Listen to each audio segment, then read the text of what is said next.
members of the Kofi State, all of those who are joining us online, welcome to this special press briefing that we are hosting. The purpose of this press briefing is to address the CCC, or the Citizens Movement's position on Zimbabwe's readmission to the Commonwealth. Just to bring everyone up to speed, as you're going to hear very shortly from our chain champion-in-chief, there is a citizens delegation that met with the Commonwealth grouping today, and our chain champion-in-chief, Advocate Nelson Chamisa, is shortly going to share the substance of the key points relating to that briefing, as well as the position of our movement in connection with that. So without further ado, I'm going to defer proceedings to our chief spokesman.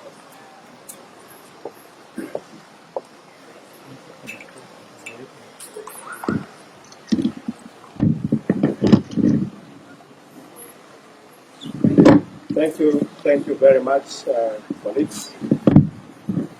Thank you, Chain Champion, Advocate Mahere. Thank you, members of the press. Thank you, Chain Champions here present. Today, we just met our colleagues, the delegation of the Commonwealth, led by Assistant Secretary Professor Louis Franceschi. As a citizen movement, and as the next government in Zimbabwe, we participated in this meeting fully aware and conscious of the obligation that we have, the obligation to make sure that we participate in the ongoing consultative processes, the engagement process that seeks to see Zimbabwe being readmitted into the Commonwealth. We took the opportunity to brief the Commonwealth on a number of issues. In particular, we focused on the political situation in Zimbabwe.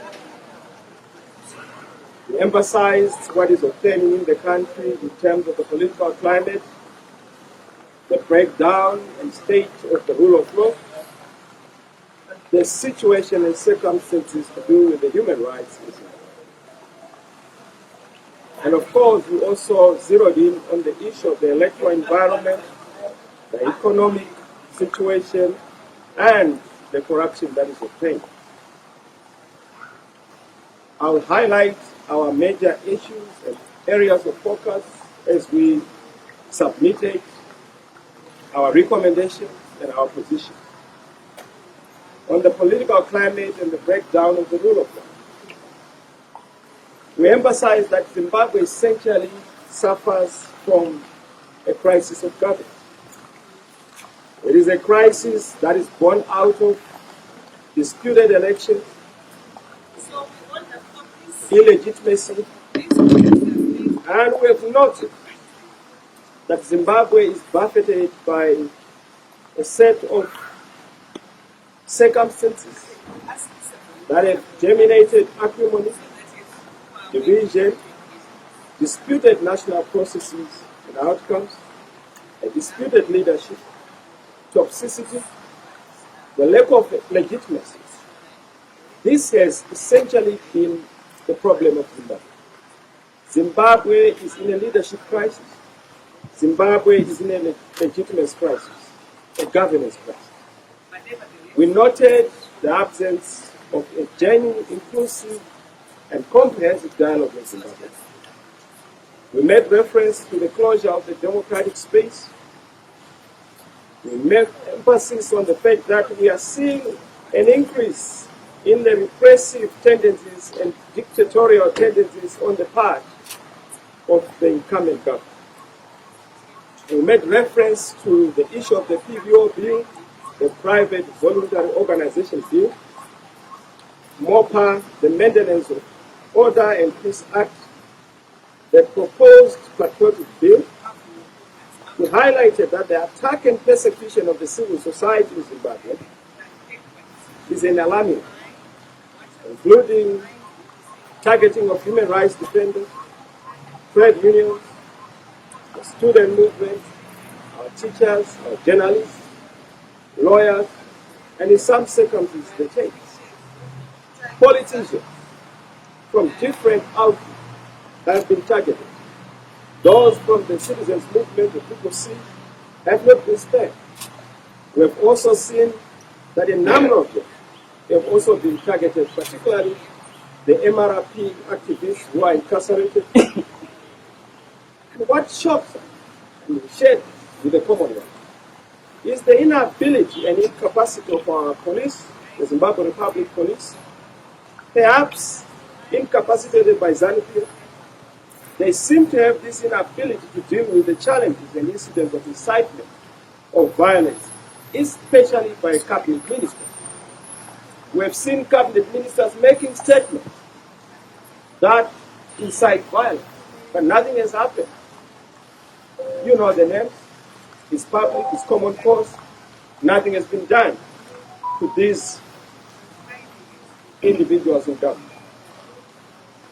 On the human rights situation, we noted the deteriorating human rights situation in the country, in particular the selective application and weaponization of the law, the persecution by prosecution. We have seen pre-trial incarceration on the increase, denial of bail where bail is due and a constitutional right. In particular, we noted the issue of the Nyatsime 17, who did spend over 150 days on account of a mere allegation. An allegation is not a conviction. An allegation is simply that, just an allegation. It has to be proved. We have seen our members of parliament being persecuted. Honorable Scala, Job, and Stole Godfrey. They're part of the 17 that have been incarcerated. We also highlighted the plight of political prisoners from other political parties, as I have already indicated. MRP included. The abduction and torture of our members, cases that are before the police. The murder of our activists, Boneni Ngue and others, violence against women, you know what happened to Honorable Tofa, the weaponization of food, particularly in the rural areas, where we have seen an increase in abuse and victimization of traditional leaders for partisan purposes, instigated with impunity and immunity by ZANU-PF from their topmost echelon. ZANU-PF members continue to incite and perpetrate violence with reckless abandon, and this must be termed and arrested. On the electoral environment, we note the general lack of political will to implement a credible, inclusive, and a comprehensive electoral reform regime. The electoral environment has been marred by political violence, violation of the right to vote, refusal to implement the diaspora vote, and we have made the point that there is no taxation without representation. If you are receiving remittances from the diaspora, surely you must be able to also accept that they have to vote and express themselves. We also made the mention of the issue of the credible voters' roll.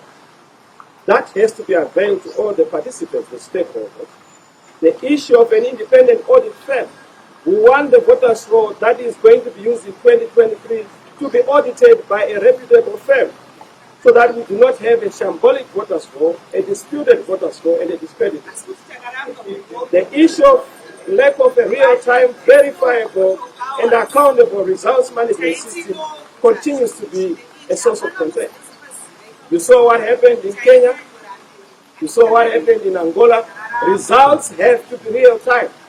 Results have to be posted on the public portal, wherein people are able to assess and access the results, including members of the press. We have also made the mention of the point of the credibility and independence of the electoral management body. There has been an emphasis on the security of the vote and the voter, particularly in the rural areas where we have seen an escalation in assisted voters and command voting. There's also been an increase, as I have already indicated, of political violence against citizens, including Honorable Tofa, our female MP, and other political leaders and activists from across the length and breadth of Zimbabwe. We've seen the disruption and banning of our political meetings and a violation of that important freedom, the freedom of association and freedom of assembly, including even press conference. On the economic front, we made and underscored the point that 49% of Zimbabweans now live in deadening, extreme, and abject poverty. And we highlighted that the general situation and hardship in the country has escalated. The situation is now worse. There has been an escalation in suffering of the people, particularly on account of bad governance, economic mismanagement, corruption, and a disputed leadership. Zimbabweans do not have access to public services, including healthcare, quality education, social security, and safety nets. Poverty and economic hardship are all as a result of bad governance. And this has forced over 5 million Zimbabweans to flee the country. Over 2 billion is lost to corruption and illicit financial flows annually. And over the years, we've also seen that 100 million is lost just to smuggling each month. And I must emphasize that the fact that we have the Commonwealth coming to Zimbabwe at this particular juncture, hardly some few months ago, we also had the United Nations Special Rapporteur to deal with the sanctions. There was a humanitarian report. We've had a number of delegations coming to Zimbabwe. What it tells you is that Zimbabwe is in a difficult situation. Zimbabwe is being treated as a sick country that has to come out of hospital, that has to come out of the sick bed. And that sickness is supposed to be cured by all of us as citizens. And this is why, in our proposal of a way forward, to make sure that we move out of this drug rehabilitation as a drug rehab victim, we need to do a number of things. And this is our way forward. We want what is good for the country, what is good for Zimbabwe. We support everything that stands for and respects the Constitution, the citizens of Zimbabwe, and the people's rights. As the next government, the incoming government, our firm view is that Zimbabwe must normalize relations with all progressive forces, nations, and global institutions, including the Commonwealth, in pursuit of mutual cooperation and national interest. In any event, the original withdrawal from the Commonwealth by Zimbabwe was partisan, ill-conceived, not done in line with national interest, unilateral, and we opposed it then, as we oppose it now. It was not done in pursuit of common national interest. Currently, xenophobia and bad politics is standing in the way of Zimbabwe being admitted into the Commonwealth. This is why we continue to speak to xenophobia, to our colleagues across the political divide, to also respect the need for good governance, the need for respecting their competitors, the need for respecting citizens, so that we are able to start building bridges. We have seen that over the past few years, our colleagues in ZANU-PF, instead of building bridges, they have decided to build walls. Instead of maintaining gates unto the world, they have erected iron gates that obstruct our access to the world. We call for a value-based, principles-driven, time-bound and process-benchmarked readmission of Zimbabwe to the Commonwealth, guided by the Commonwealth Charter itself and the Harare Commonwealth Declaration of 1991. We make the position and we make the position clear that as Zimbabwe, we need to find each other. At the moment, we have failed to find each other. We are talking at each other, against each other.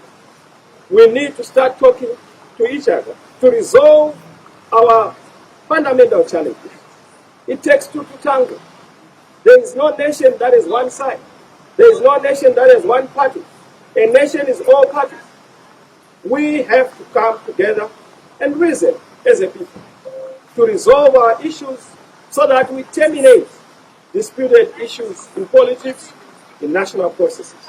Zimbabwe needs a sincere, genuine national dialogue on political and electoral reforms, underwritten and scaffolded by a credible arbiter, facilitator, or a moderator, so that the process is credible.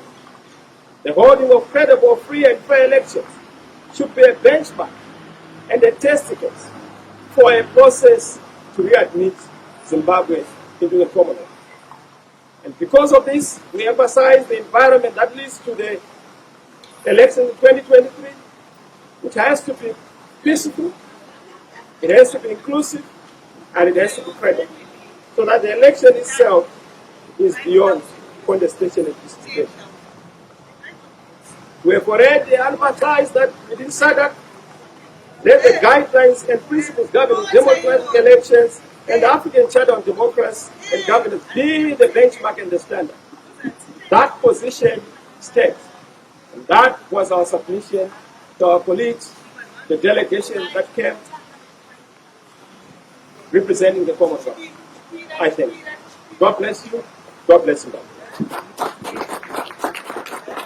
So as usual, we're going to take a few questions arising from the press briefing that's been delivered by Advocate Nelson Chamisa.